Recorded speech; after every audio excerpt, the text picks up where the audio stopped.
आप सभी भक्तों का मेरे YouTube चैनल राधे कृष्ण में हार्दिक स्वागत। दिन रविवार तारीख 4 फरवरी 2024।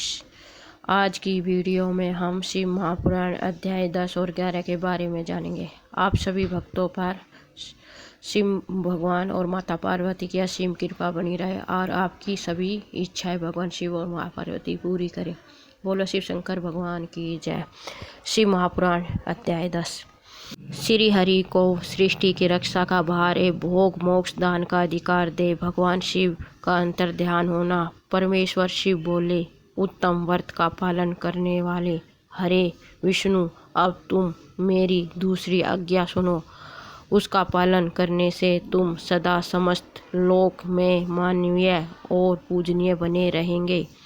ब्रह्मा जी के द्वारा रचे गए लोक में जब कोई दुख या संकट उत्पन्न हो, तब तुम उन संपूर्ण दुखों का नाश करने के लिए सदा तत्पर रहना। तुम्हारे संपूर्ण दूसरे कार्यों में मैं तुम्हारी सहायता करूंगा। तुम्हारे जो दुर्जय और अत्यंत उत्कृष्ट शत्रु होंगे, उन सबको मैं मार गिराऊंगा। हरे, तुम नाना प्रकार के अवतार धारण करके लोक में अपने उत्तम कीर्ति का विस्तार करो और सबके लिए उद्धार के लिए तत्पर रहो। तुम रुद्र के देह हो और रुद्र तुम्हारी देह है। तुम में और रुद्र में कुछ अंतर नहीं है। जो मनुष्य रुद्र का भक्त होकर तुम्हारी निंदा करेगा, उसका सारा पुण्य तत्काल नष्ट हो जाएगा। हे विष्णु, तुम से द्वेष करने के कारण मेरी आज्ञा से उसको नरक में जाना पड़ेगा। यह बात सत्य है, इसमें संशय नहीं है। तुम इस लोक में मनुष्य के विशेष सहयोग और मोक्ष प्रदान करने वाले और भक्तों के देह तथा पूज्य होकर प्राणियों का निग्रह और अनुग्रह करो। ऐसा कहकर भगवान शिव ने मेरा हाथ पकड़ लिया और श्री विष्णु को सौंपकर उनसे कहा, तुम संकट के समय सदा इनकी सहायता करते रहना। सबके अध्यक्ष होकर सभी को भोग और मोक्ष प्रदान करना और सर्वदा समस्त कामनाओं का साधक एक सर्वश्रेष्ठ बने रहना। जो तुम्हारी शरण में आ गया वह निश्चय ही मेरी शरण में आ गया। जो मुझ में है और तुम में है अंतर समझता है, वह अवश्य नरक में जाता है।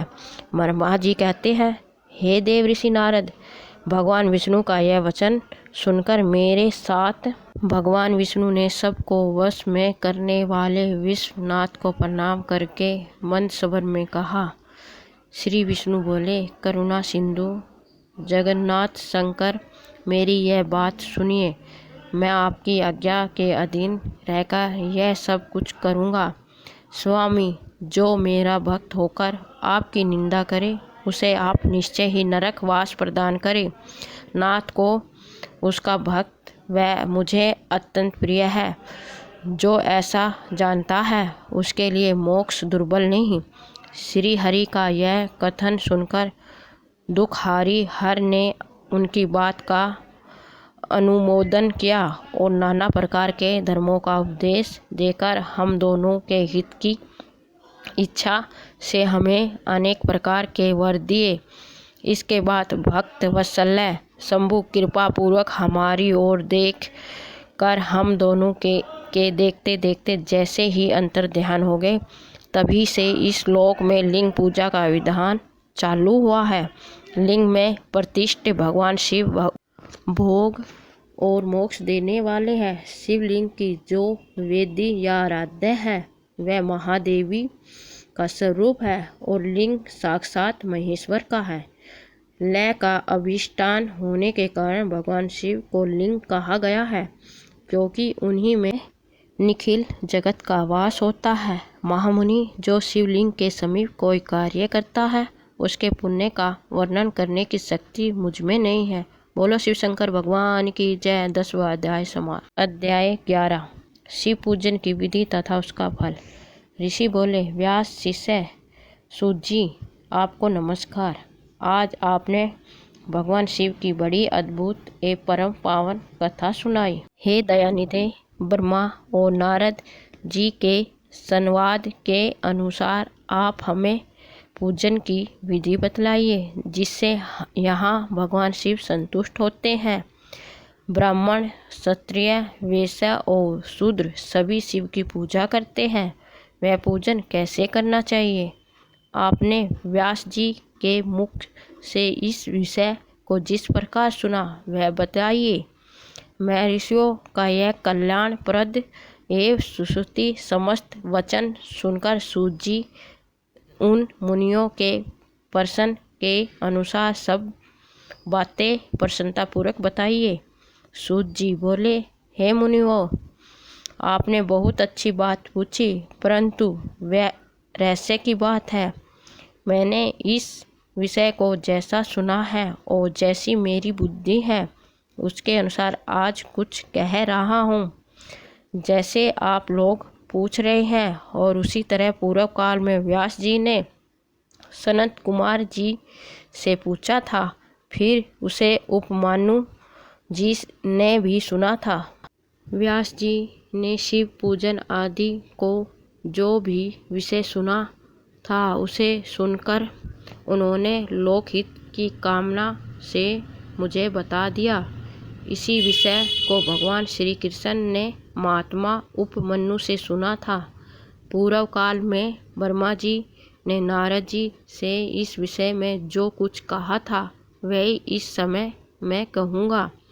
ब्रह्मा जी ने कहा, नारद, मैं विस्तार से लिंग पूजन की विधि बता रहा हूँ, सुनो। जैसे पहले कहा गया है वैसे जो भगवान शंकर का सुखमय, निर्मल एवं सनातन रूप है उसका उत्तम भक्तिभाव से पूजन करे।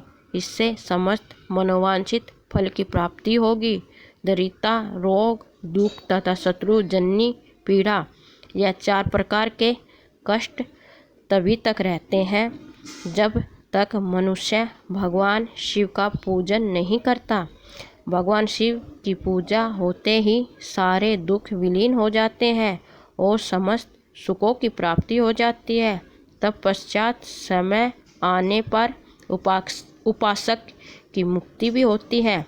जो मानव शरीर का आश्रय लेकर मुख्यतः संतान सुख की कामना करता है उसे चाहिए कि वह संपूर्ण कार्य और मनोरथ के साधक महादेव जी की पूजा करे।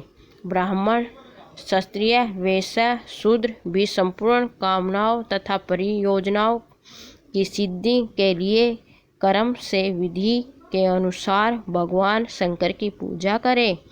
प्रातः काल ब्रह्म मुहूर्त में उठकर गुरु तथा शिव का स्मरण करके तीर्थों का चिंतन एवं भगवान विष्णु का ध्यान करें। फिर मेरा, देवताओं का और मुनि आदि का भी स्मरण चिंतन करके स्तोत्रपाठ पूर्वक शंकर जी का विधि पूर्वक नाम ले। उसके बाद शैया से उठकर निवास स्थान से दक्षिण दिशा में जाकर मलत्याग करे। उसे शुद्ध होने के लिए जो विधि मैंने सुन रखी है उसी को आज कहता हूँ। मन को एकाग्र करके सुनो। ब्राह्मण गुदा की शुद्धि के लिए उसे 5 बार शुद्ध मिट्टी का लेप करे और क्षत्रिय 4 बार, वैश्य 3 बार और शूद्र 2 बार विधिपूर्वक गुदा की शुद्धि के लिए उसमें मिट्टी लगाए। दोनों हाथों में भी मिट्टी लगाकर धोए। स्त्रियों को शूद्र की भांति अच्छी तरह मिट्टी लगानी चाहिए। हाथ पैर धोकर पूर्वा शुद्ध मिट्टी ले और उसे दांत साफ करे। फिर अपने वर्ण के अनुसार मनुष्य दातुन करे। ब्राह्मण को 12 अंगुल की दातुन करनी चाहिए, क्षत्रिय को 11 अंगुल, वैश्य को 10 अंगुल और रुद्र को 9 अंगुल करे। यह दातुन का मान बताया गया है। मन स्मृति के अनुसार काल दोष का विचार करके ही दातुन करे या त्याग दे। सृष्टि प्रतिपदा,